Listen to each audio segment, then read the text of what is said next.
Is there a bad meat and other questions to support healthy weight loss?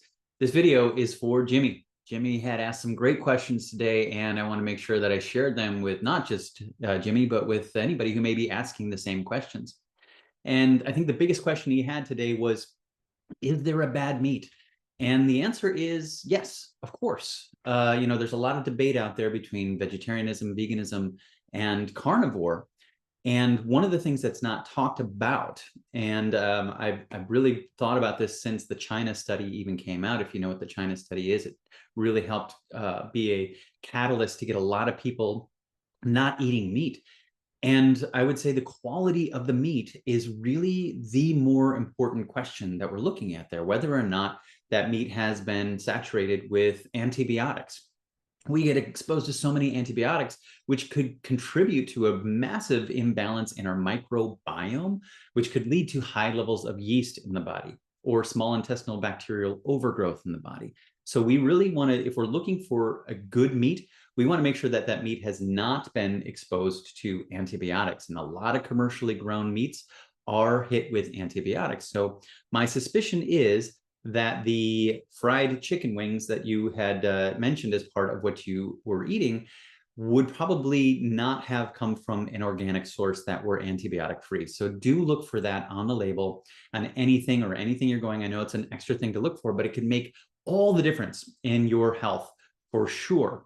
We have to have a good, healthy microbiome to help us support all kind of different nutrients that we're making and absorbing, and it's going to be very important to maintain healthy weight. So we want to keep our exposure to antibiotics at a minimum. The other thing that wasn't controlled for in the China study that I think is worth looking into is how that meat has been prepared, meaning if it's overcooked. The more we cook meats, the more we actually destroy enzymes in those meats. Now, that's going to be very hard to avoid eating meats that aren't cooked, but overcooking them can definitely cause some limitations in the value of that. So a lot of times when people have gone raw vegan, they're able to do that and they get a lot of benefits because they're getting foods without the enzymes being denatured and destroyed by the heat. So that's another thing just to think about when it comes to bad meat. But the two things that I really think about that would really dismiss bad meat would be number one, the antibiotics, and the other would be hormones. So oftentimes hormones are applied to these animals to help them grow because they want to grow a lot more of the muscle meat to be able to sell. So be sure to look for two things. Look for antibiotic free and look for hormone free. Both of those are going to make a big difference for you. Remember, estrogen dominance is actually a huge issue in this country, and estrogen is a fat grower. It grows things. It's not that we don't want any estrogen. We do want a healthy amount, but we tend to have people having much higher levels of estrogen in the world, and that can lead to a lot of weight gain.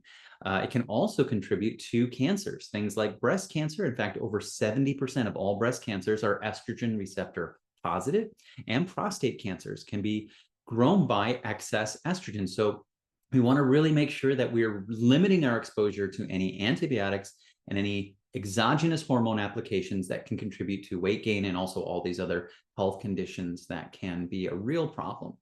Now, we talked about Brussels sprouts and having maybe one or two a month actually being very helpful in the balancing of the hormones, because there's a lot of nutrients in there that help with the clearance of certain hormones, but also with other chemicals. So yes, that would be something that I would encourage you to include. And finally, you asked me about black-eyed peas, and I'm so glad you did, because black-eyed peas are a treasure trove of micronutrients. I'm just going to go through this really quickly. Fiber, 11 grams in 1 cup of black-eyed peas. The target I usually suggest people to go for is 30 to 40 grams of fiber. That actually helps with the clearance of excess estrogen to get more fiber up.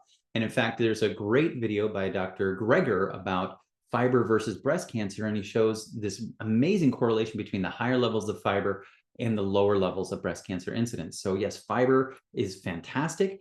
We talked a lot about potassium and magnesium. In 1 cup, you're getting about 10% of your daily need of potassium. But three of my other nutrients, I'm always talking about copper, iron, and zinc. You're getting 20% of your need in zinc, about 23% of your iron, and a huge 50% in copper. This is really interesting to me because copper is one of those things that people don't think about, but it's important for your immune health. It's important for cognitive support, myelin sheath formation. There's so many things that we need copper, but we have to keep it balanced with zinc and copper. And of course, these black-eyed peas do a great job of doing that. However, I do want to use this now as a suggestion for people who are low in copper, but we have to be careful. Sometimes people get too much copper, but that's a whole other video here. Folate, 88%. Oh my God, I love this. Folate is one of those things that's entirely missing from so many people's lives. It's so important for so many aspects of your health, especially mental health. Many things I will tell people that the low folate biotype tends to be the most susceptible to higher levels of depression and anxiety, especially if they're put on an SSRI or an antidepressant. So this is a treasure trove of folate. It's also going to give you some phosphorus. I often talk about phosphorus being needed for energy. ATP is your currency of energy, and that's 3 parts phosphorus. We want to make sure that we're giving our body tons of phosphorus to be able to create all that energy. And also a reminder, our body replaces 330 billion cells every day. Every single one of those cells has a wrapper around it called a phospholipid bilayer. So if we want to make a healthy new 330 billion cells, plus or minus 20 billion, depending on how big you are, we want to have enough phosphorus to make that phospholipid bilayer be as healthy as it can. So we're creating all new healthy cells. Now, remember, the lipid part is the fat part. So that is where we want to get much of our healthy fats from fish. We want to get them from walnuts. We want to get them from good, healthy fat sources. And organic grass-fed beef is actually going to be a good source of omega-3s to help you have that phospholipid bilayer. It also had selenium in there, 8% of your selenium, which is another micronutrient that I could talk on for days, which is helpful for glutathione production, so helping reduce oxidative stress in the body. It's helpful for thyroid function. If your thyroid isn't optimal, you're going to have a limited ability to lose weight because you don't have the metabolism working as well. You don't have those hormones that help support and regulate your metabolism. So selenium's a great choice. There's also vitamin B1, B6, B3. There's all these great nutrients in there, B2. So yeah, excellent choice. A cup a day of black-eyed peas would be an absolute hardcore suggestion. Now, one last caveat. Whenever I am trying to make sure that a food that says it has all these nutrients in it truly has all these nutrients, I am careful to make sure of where it's being grown geographically. Now, that might be harder to figure out, and it may be advanced, next level thing for you at this point.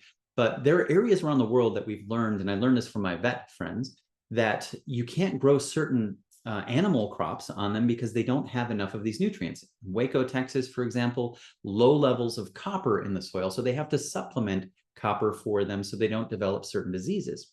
The Pacific Northwest is actually low in selenium. So if you're growing black-eyed peas in the Pacific Northwest, the idea, you're probably not getting that 8% of selenium. If you're growing black-eyed peas in Waco, you're probably not getting that 50% of copper because it's not in the soil. So just keep that in mind. It's not an absolute just because it's this actual food product that it's guaranteed to have these amounts. We have to know that it's coming from a good quality organic source of the soil. And I'm going to go into this real quick too, just because I'm recording it. The microbiome of the soil is essential for the utilization of those nutrients in the soil to get into the plant. So that's why organic is so important. If we're putting pesticides, herbicides, fungicides on that soil, we're killing off that soil's microbiome. So we're inhibiting the ability of that plant to actually get these nutrients into it. So we used to believe that we've over harvested the soil and we just didn't have the iron in the soil anymore. And that's why it wasn't getting into plants, but that's not true. It's because the actual microbiome has been killed by too many antifungals, all these different chemicals that are sprayed on the soil. So this is why organic really matters. If you want to be using food as your micronutrient support, it really needs to be organic for that reason. And this leads me to my last piece on sourcing. We had a little discussion about berberine. Berberine being a phenomenal herb, but the sourcing really matters. So it has to come from very specific sources. The only herbs that I use supplementally come from a company called MediHerb out of Australia. They have much higher levels of standards for their utilization. They have to go through a lot more scrutiny in Australia. And so they're looking for certain active constituents. Now, Unfortunately, we don't have such scrutiny in all of the supplements in the United States. So you could go to the grocery store and get some berberine, and it just is not nearly the same quality and efficacy as what you could get from Australia. So if you haven't had the positive experience you're looking for with berberine, it may be the sourcing problem and it may be the quality of it. And that berberine is really excellent. If you want to do an interesting Google search, search berberine versus metformin. You'll see that there's a lot of research on berberine helping balance blood sugars for people who have high A1Cs or high glucose. It can be very helpful. Same with dyslipidemia. People who have higher levels of cholesterol can help balance it out. It's also antimicrobial. It can help kill off funguses and parasites and bacteria. So berberine is something that I think everybody should take some time to learn about, or at least be aware of it, and something that they may want to think about incorporating into their lives. Okay, one last thing. I did mention Rebel ice cream, and I apologize because I had to go back and review some of the most common food sensitivities that we see, because we test everybody for food sensitivities, are cow's milk.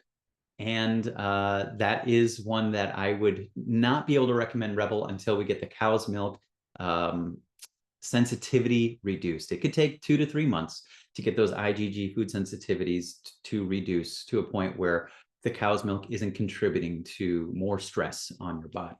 But other than that, once that's gone, it's a very low carb option for people who love ice cream. But we got to make sure that you don't have a food sensitivity to cow's milk before I can suggest that one. Okay. Well, I hope this was helpful for anybody who's watching this. When it comes to healthy weight loss, there's so many great things that we can do. There are so many ways that I want to try to make it as convenient for you as possible. And hopefully you've watched it this far, because I meant to grab this. When I'm in a position where I don't have enough time to go eat or make sure I have good food, I do use these Chomps beef sticks, because it is a great source of protein, 10 grams of protein and 0 sugar. Now, it's not the absolute best, but it is something that is going to give me some energy. It's going to give me some protein and a little satisfaction. And I know there's no sugar in it. So it's one of the cleanest sources that I can have in there.